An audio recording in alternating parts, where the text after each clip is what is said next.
naka-challenge sa inyo? Yung eksena pang naka-challenge o yung mismong character ba is very challenging?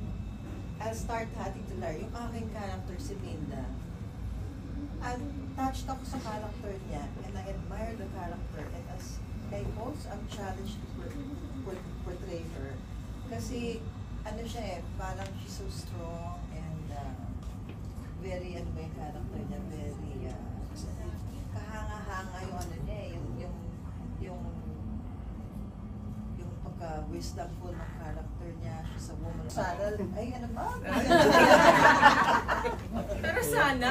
Sana may ganun. Sana! Arlene. I play the role of Tita Connie.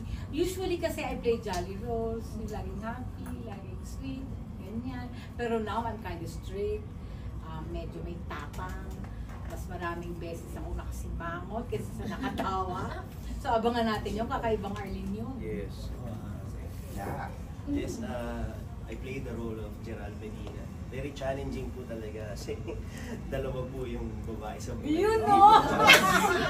Bali tatlo, kasama yung nanay ko po.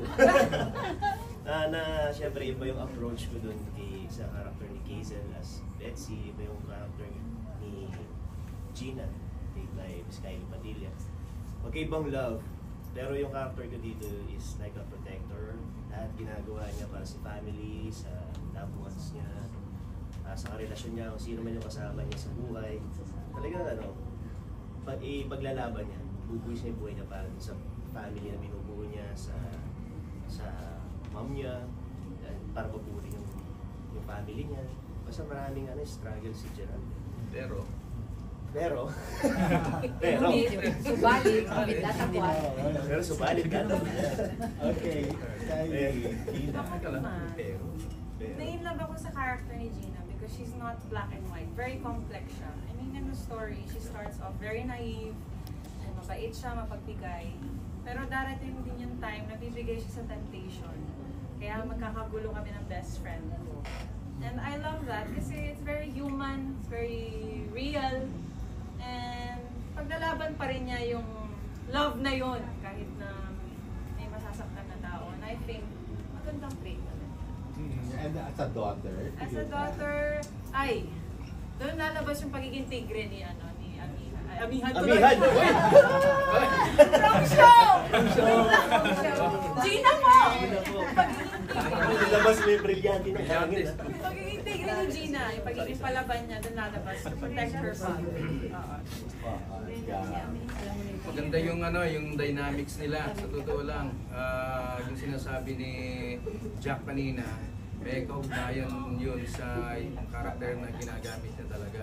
Siya nang hugot nun. Doon ako nagtataka, no? Pinakasalan niya yung ito, pinakasalan niya. Gina. So, iniwanan niya to. So, doon ako, talagang nakikita ko yung push, yung pull, no? Ano yung feeling ni Jack? Hindi pala Jack, kasi tunay na buhay yun. Gerald pala. Huwag natin iahalo yung tunay na buhay. Okay, pero lahat ng ginagawa natin dito, may hugot tayo dun sa ating mga nakaraan.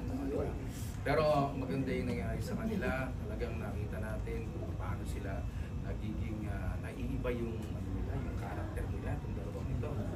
Kaya ako nagugulat ako kasi ito naman, galing talaga. Kung paano niya kinakambyo sa audience. Hindi ko nakikita yan, pero yung audience, nakikita ng audience na, okay, lang natin. Ano